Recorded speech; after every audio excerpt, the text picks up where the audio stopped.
سوال: اہل باطن یا اہل عشق لوگ اتنے کم کیوں ہوتے ہیں؟ کیا ہم اہل ظاہر کو مانیں یا اہل باطن کو؟ حضرت واصف علی واصف رحمۃ اللہ فرماتے ہیں، جواب: دین اسلام اللہ کا دین ہے۔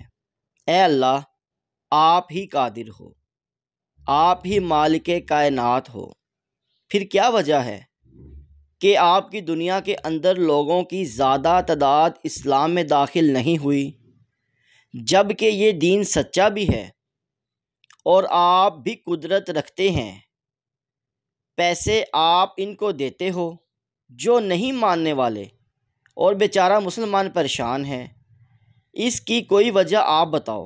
یہ بات آپ لوگوں نے پوچھی اللہ سے۔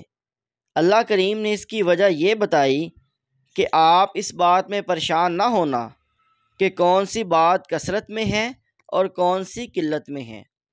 اس طرح باطن سب لوگوں پر آشکار ہے یا نہیں ہے، یہ پریشانی کی بات نہیں ہے۔ مقصد یہ ہے کہ اگر اللہ کی طرف سے مہربانی ہو جائے تو اہل اللہ اور اہل ظاہر میں کوئی فرق نہیں ہے، اور یہ دونوں الگ الگ طبقے نہیں ہیں۔ اہل ظاہر کی اگر اصلاح نفس ہو جائے تو سارے اہل باطن ہی ہوں گے۔ فرق اس لیے محسوس ہوا کہ کچھ عرصہ سے اہل باطن کے نام پر کچھ ایسے لوگ شامل ہو گئے جو ظاہر سے بالکل عاری تھے، اس لیے یہ راستہ رک گیا، یعنی کہ نظام ظاہر کے قابل ہی نہ رہے۔ کچھ ہندو تہذیب مل گئی، کچھ اور تہذیبیں مل گئیں۔ یہ تھا اہل ظاہر اور اہل باطن کا۔ سارے اہل باطن لوگ اہل ظاہر بھی تھے۔ جہاں بزرگوں کا نام آتا ہے، کسی بزرگ کا نام لے لو، مسجد پاس ہوگی، داتا صاحب رحمۃ اللہ کو لے لو، خواجہ صاحب رحمۃ اللہ کو لے لو، سارے کے سارے عبادت کے نظام کو پھیلاتے رہے تھے اور لوگوں کی تعلیم کرتے تھے۔ پھر یہ بات ہو گئی کہ کچھ خانقاہیں ایسی ہیں جہاں ظاہری عبادت نہیں ہوتی رہی، اس لیے یہ فرق پڑ گیا۔ اگر کوئی ایسا مقام مل جائے کہ اہل ظاہر اور باطن مل جائیں اور انتخاب کا موقع آ جائے تو ظاہر کو ترک نہیں کرنا چاہیے، عبادت کے نظام کو ترک نہیں کرنا چاہیے۔ باطن جو ہے اللہ کی مہربانی سے ملتا ہے، ظاہر کے نظام کو سختی سے کرنا ہے، ماننا چاہیے۔ اللہ تعالیٰ نے اس کی حفاظت کی ہوئی ہے ان لوگوں سے، یہ اچھی بات ہے۔ اس لیے 5 نمازیں سب پڑھتے ہیں، دل کھول کر پڑھتے ہیں، لیکن باطن والے لوگ بہت کم ہیں۔ جس کو یہ شعور ہے، یہ اللہ کی مہربانی ہے۔ سارے لوگ جو ہیں وہ پیسہ جمع کرنا پسند نہیں کرتے، کچھ لوگ خرچ کرنا پسند کرتے ہیں، مگر ایسے بہت کم لوگ ہوں گے۔ اب ایسے لوگ بھی ہیں، اللہ تعالیٰ نے جن کو کم مقدار میں رکھا، اس لیے کوئی فرق نہیں پڑتا۔ دراصل سچے انسان ایک ہی ہیں، سارے دین کے حوالے سے اچھی نیت والے ایک ہی ہیں، وہ اہل ظاہر ہوں یا اہل باطن ہوں، ایک ہی ہیں۔ مقصد سب کا رضا الہی ہے۔ یہ جو درمیان میں ہے نا کلاس بریلوی دیوبندی والی، یہ درمیان میں غلط ہے۔ اللہ تعالیٰ فضل کرے بات ٹھیک ہو جائے۔ یہ اللہ تعالیٰ کی بات ہے کہ باطن کن کن کو عطا کر دے، بلکہ ان کے خیال میں تو یہ بھی نہیں، مسلک الگ الگ ہیں تو بھی اکٹھے ہو جاؤ، ایک ہی مسلک بنا لو۔ اللہ کریم نے جن جن کو جو رکھا ہوا ہے اسے چھوڑ دو۔ اس میں منشا اس کا اپنا ہے، یعنی اللہ تعالیٰ کا، یہ آدمیوں کے اختیار میں نہیں ہے کہ تعداد کو بڑھا دیں یا قلت پیدا کر دیں، یا اہل ظاہر کو تبلیغ کر دے کہ دلوں کے ساتھ محبت کریں۔ جتنا جتنا جس کو اختیار ملا ہے اتنا چلے گا، اس میں کوئی فرق والی بات نہیں، اس کی مہربانی سے چل رہا ہے۔ اگر خواہش کا رخ ڈائریکشن اللہ ہے تو یہ خواہش من اللہ ہے، خواہش کا رخ اگر من اللہ ہے تو خواہش بھی من اللہ ہے۔ اگر خواہشیں یہیں کی یہیں رہ جانی ہیں تو یہ خواہش تمہاری اپنی ہے۔ اس کا مرکز جو ہے وہ نفس، مرکز کو دریافت کرنا ہے، کیونکہ خواہش تو صبح شام پیدا ہوتی رہتی ہے۔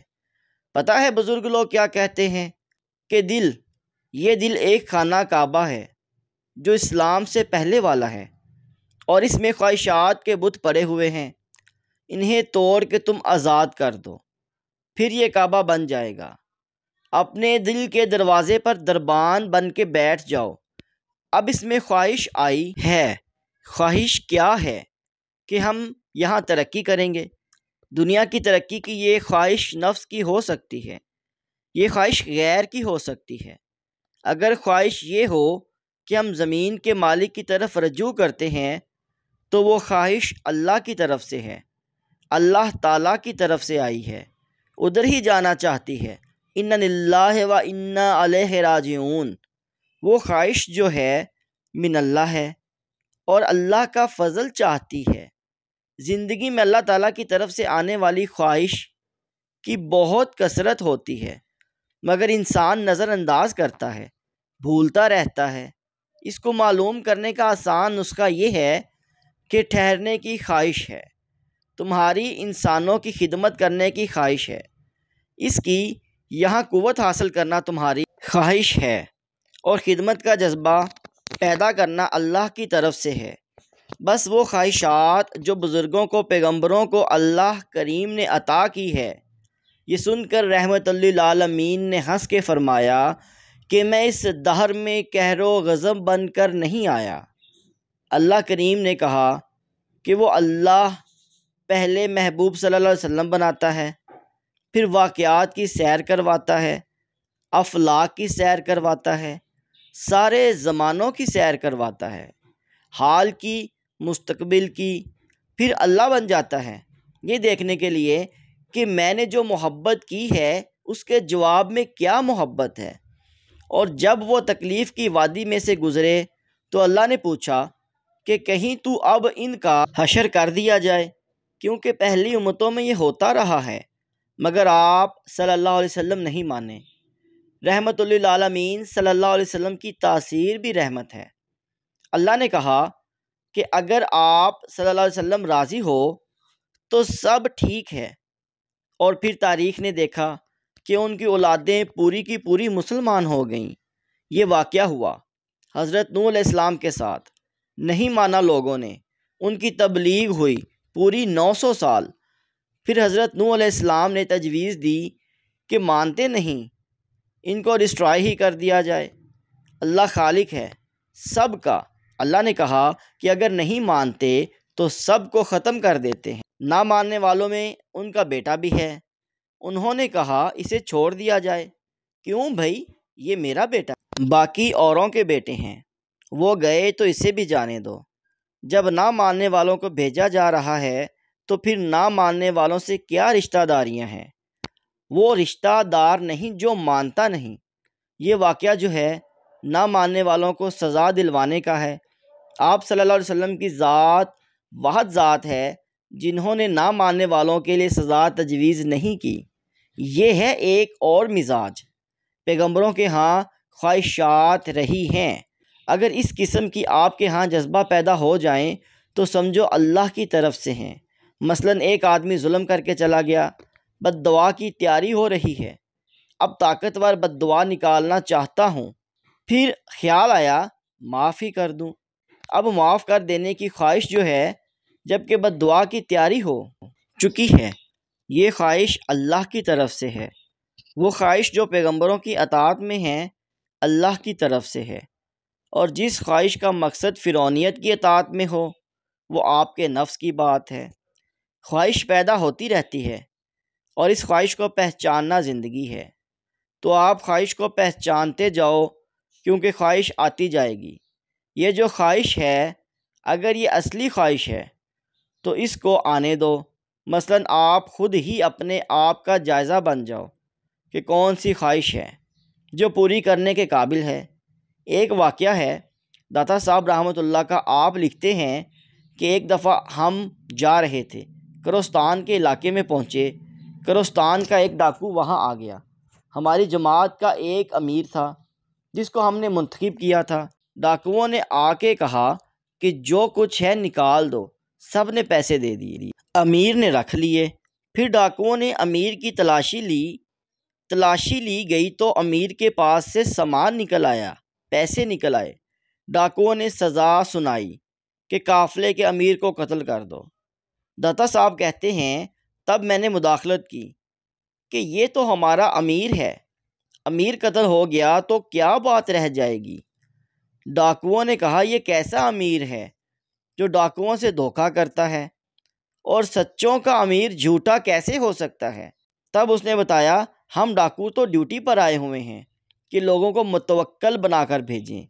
بات یہ ہے کہ آپ اس خواہش کو نکال دو، جمع مالا و عددا، چھپ چھپ کر خزانہ گنتے جانا ختم کر دو، تنہائی میں بیٹھ کر 9-10 کرتے جانا ختم کر دو۔ کسی کے خلاف تیر تلوار بد دعائیں جیسی خواہش اگر دل میں ہے تو وہ ٹھیک ہو جانی چاہیے۔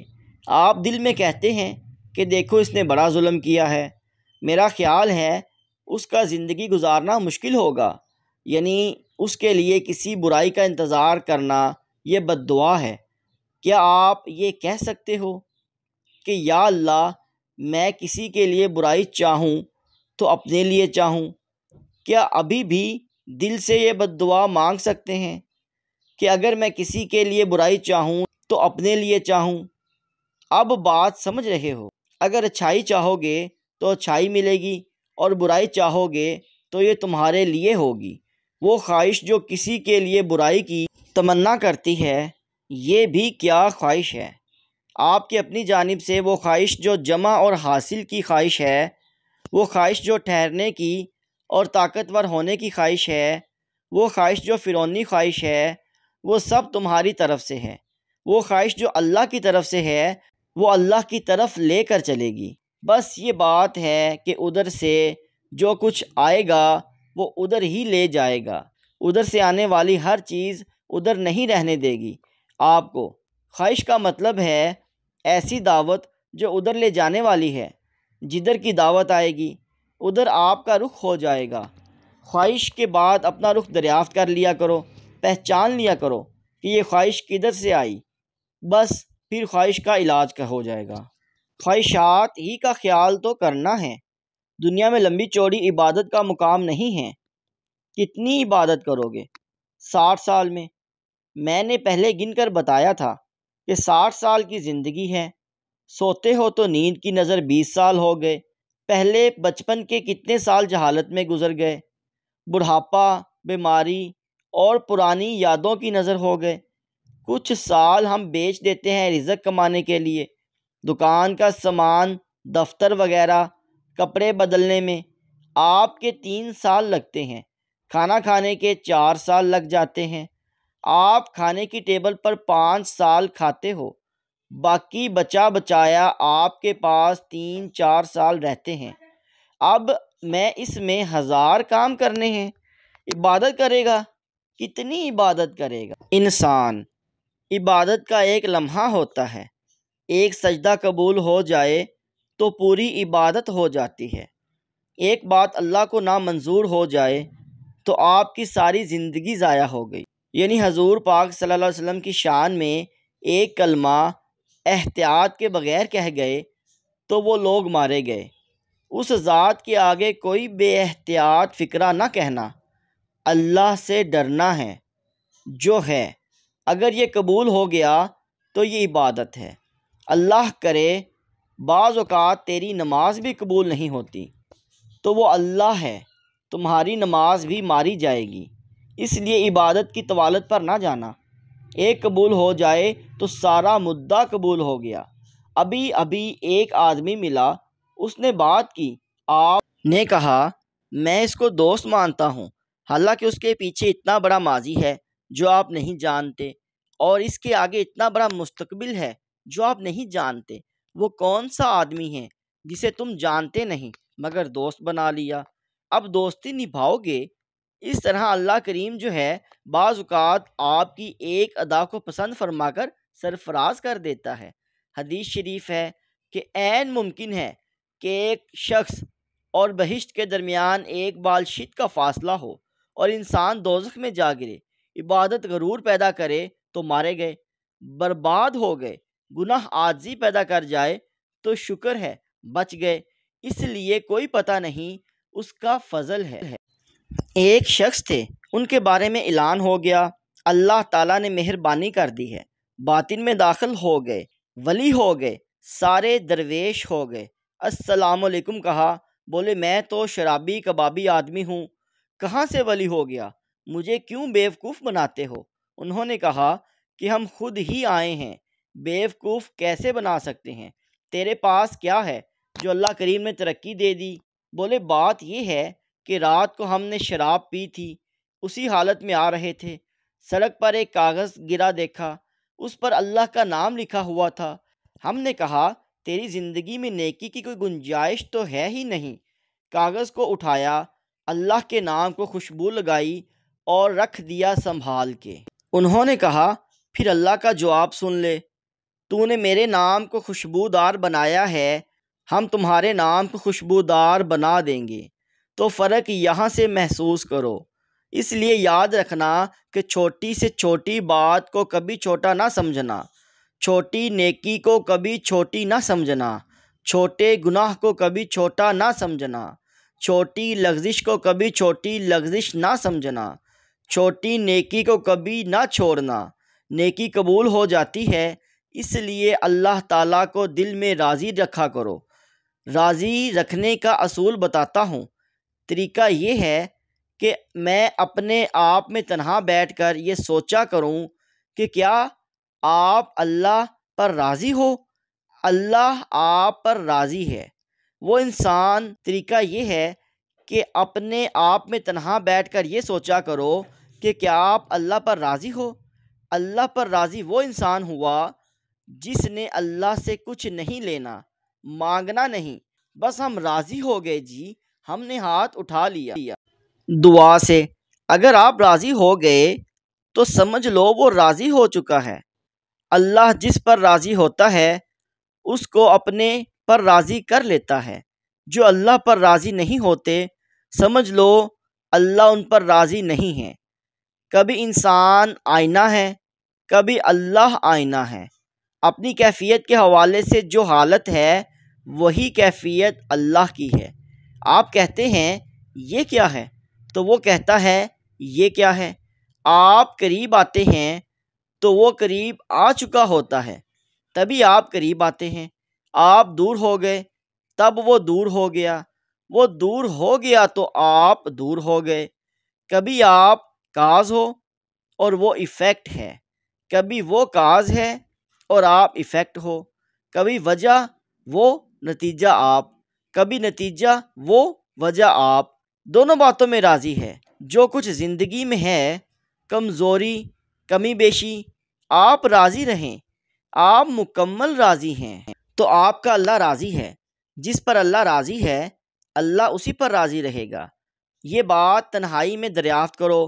مثلاً یہ چیز اللہ نے بنائی ہے، کبھی آپ کے دشمن بنا دیے تو اس کے دشمن بنانے کے عمل پہ راضی رہو۔ کافروں کو بنایا، رزق بھی دیتا ہے، راضی رہو۔ اگر آپ کو اس کائنات پر اختیار مل جائے 5 منٹ کے لیے، 5 منٹ کے بعد جب آپ کائنات واپس کرو تو اس میں رتی بھی برابر تبدیلی نہ ہو، یہ ہے راضی انسان کی خوبی۔ 5 منٹ کی کائنات میرے قبضے میں رہی ہے اور جیسی تھی ویسی رہی ہے، میں نے اس میں دخل نہیں دیا۔ وہ بہتر جانتا ہے، ہم اس کے کام میں دخل نہیں دیتے۔ راضی رہنے والا انسان وہ ہے جو اس کے کام میں دخل نہ دے۔ سمجھو کہ اللہ راضی ہو گیا، آپ راضی ہو جاؤ، اللہ راضی ہو جاتا ہے۔ یہ بڑی نشانی ہے۔ اپنی زندگی میں دیکھو، اصلاح کی کوشش کرو۔ جب تک شیطان کا لفظ قرآن میں ہے شیطان رہے گا، جو لفظ قرآن کے اندر ہیں وہ رہیں گے۔ کافر کا لفظ ہے کافر رہے گا، مومن کا لفظ ہے مومن رہے گا، ہم رہیں گے وہ رہے گا۔ ایمانداری سے کوشش کر لو۔ آپ کو اپنی بخشش کا یقین ہو گیا تو تنہائی میں غور کرو کہ کیا یقین مکمل ہے؟ پھر اپنے بھائی کو شامل کرنا چاہتے ہو، آپ کے دل میں بخشش کا یقین ہے تو جو آپ کا سگا بھائی ہے اس کو شامل کرنا چاہیے۔ اس کو اپنی بخشش میں شامل کرنا چاہتے ہو، بہشت میں شامل کرنا چاہتے ہو تو پہلے اپنے پیسے میں شامل کر لو۔